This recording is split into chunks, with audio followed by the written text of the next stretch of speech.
Hello there, Internet. It's Victor, your host for Japanese for Morons. Thanks for clicking on the video. This is my educational channel. We only do language-related videos on here. My culture videos are usually on Give Me a Break Man or Give Me a Flake Man, which is more of a casual blogging channel. But the reason I'm mentioning this is because today's lesson is language, but it's impossible to really learn a language without learning culture as well. So today's culture is going to focus on a bit of a dark part of Japanese culture, which is the notorious and nefarious work environment here. As you probably have heard in the past, karoushi, which is now English, death from overwork, karoushi, is well, you know, it's a problem. It's a problem here. I'm not gonna go into stats here because that's not what this video is about. But let me explain why I'm doing this video. The other day I was teaching a student and she mentioned a scandal here in Japan, a recent scandal about a hospital in Osaka, which was apparently guilty of having some of its doctors and employees, I'm not sure who exactly, but for sure some of the doctors work 300 hours overtime a month, which is like crazy, right? And she called it burakku kigyou. And I'd never heard of this word, but of course, you know, understanding the word black, burakku, and kigyou, which is company or industry or corporation, you know, I put black and black together and I understood the metaphorical meaning just a kind of a bad business, and a great way to learn anything, whatever language you're studying, is to Google that word and look at the images, and that way you get a feeling of that word. So if you're having trouble understanding a particular word in Japanese, I recommend you Googling it and searching the images. It doesn't always work. Sometimes that word becomes it's a name of a manga or a proper noun or a movie, and that's all you get. But if you look at, as you can see here on the screen to my right, I have Googled it and we have pictures. These are all images of burakku kigyou, and this is the images that we get. Yes. And, oops, what happened there? Yes. And if we look at the pictures here again, we're just going to look at the pictures here. You see a lot of manga about things. Hatarakitakunai, I don't want to work. Hatarakitakunai, burakku kigyou, and it's kind of ominous looking pictures here. Hataraku ka, so shall we work, and burakku, and you have businessmen here. Here's a man with a ball and chain. You get the idea, right? Here you have a boss yelling at people and they're sweating. Here's a guy who's lying on the floor with his briefcase.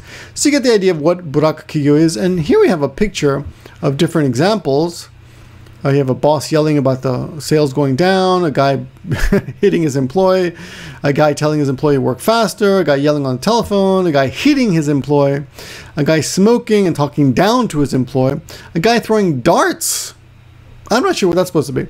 A guy giving poison to somebody else. I'm assuming the guy in the white tie. Yes. Oh, so this is an employee shooting darts at his boss who's wearing the tie there. I wonder if we can get a better picture of that.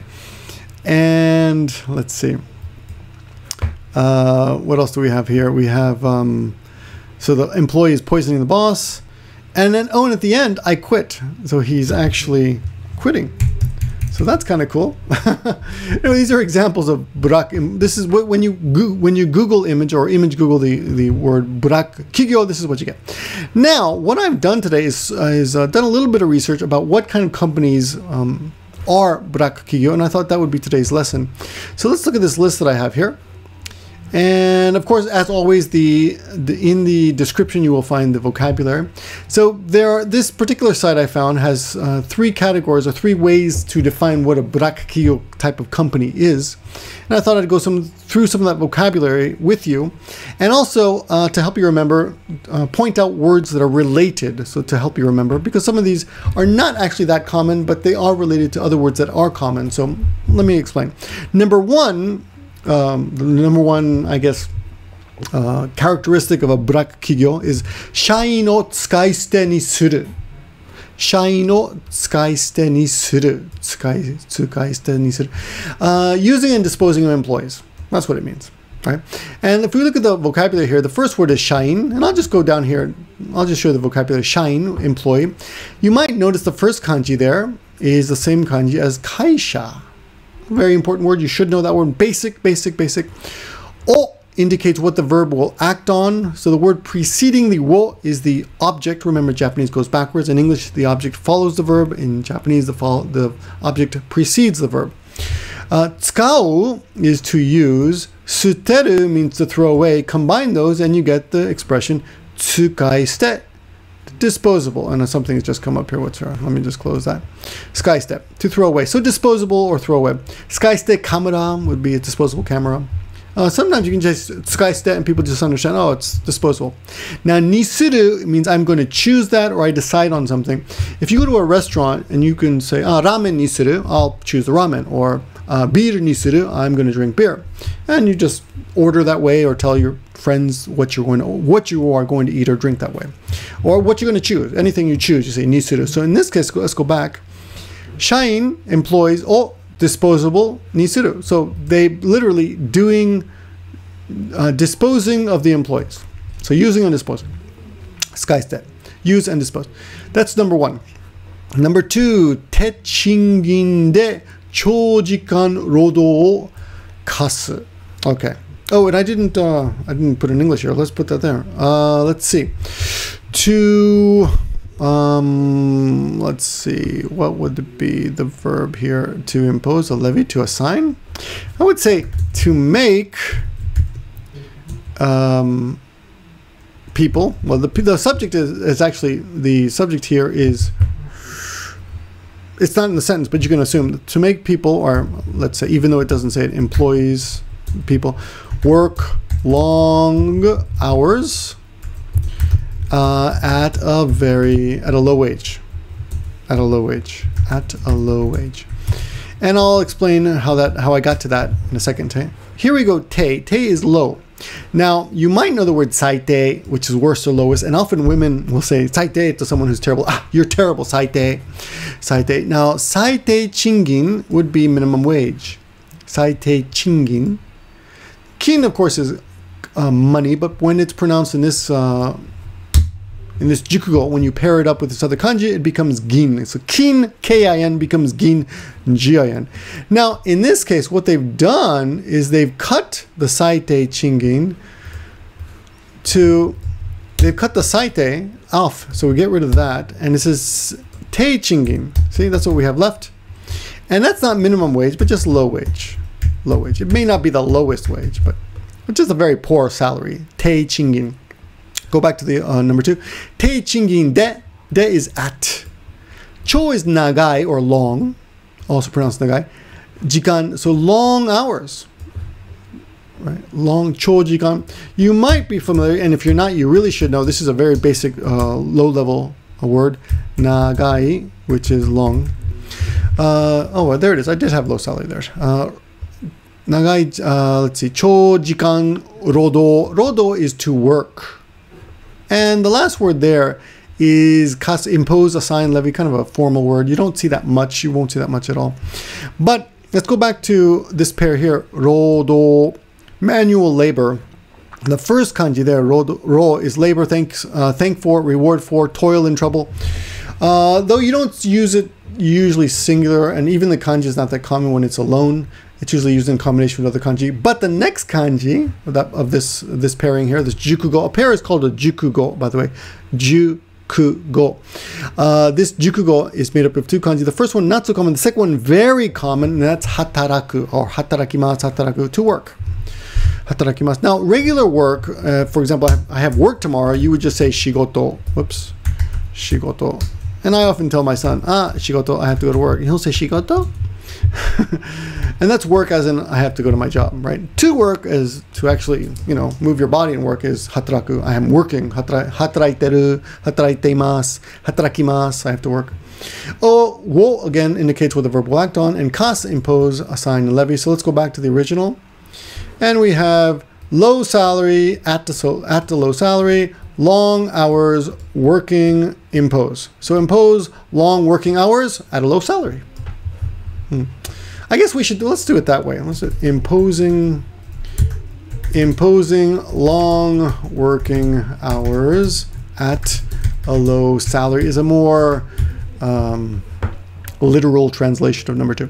Number 3 is 大量採用と大量離職を繰り返す。Okay, so 大量 here is large quantity of something.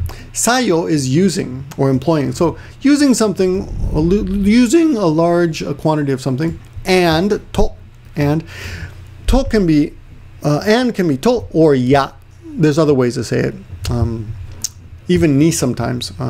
大量離職. 離職 is leaving or losing a job. So large, basically, I'm pretty sure this. Oh, of course, I didn't give you the English here.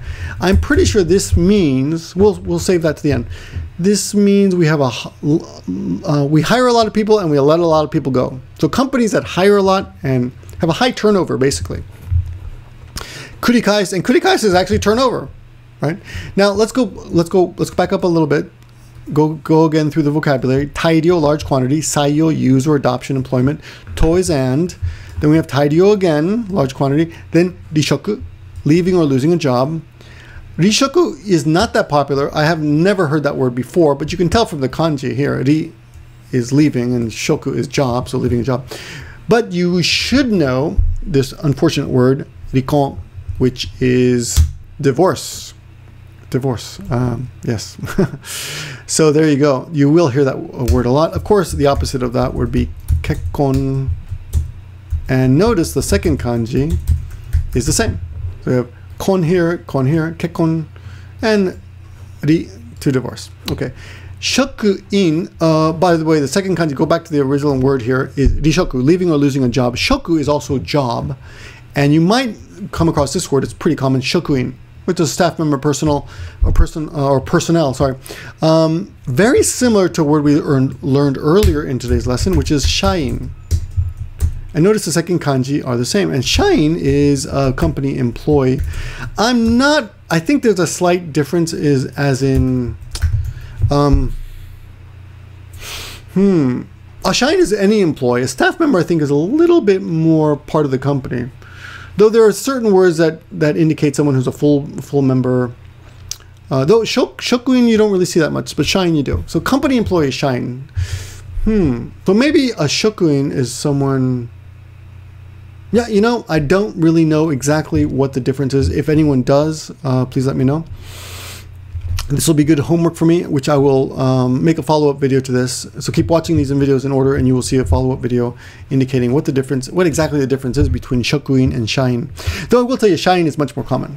Good news! I just talked to Yukari and asked her what the difference was between shokuin and shain. And shain is just company employee. Shokuin, she said, is staff personnel, and it's used more for offices or like government employees. So there you go. I don't have to make another video, which is great for me. Okay. Let's see. Wo, of course, indicates what the verb will act on, and kurikaisu means to repeat or do over. So repeated. So let's go back to this. So literally, it would be, I guess, a high turnover, right, of workers or employees.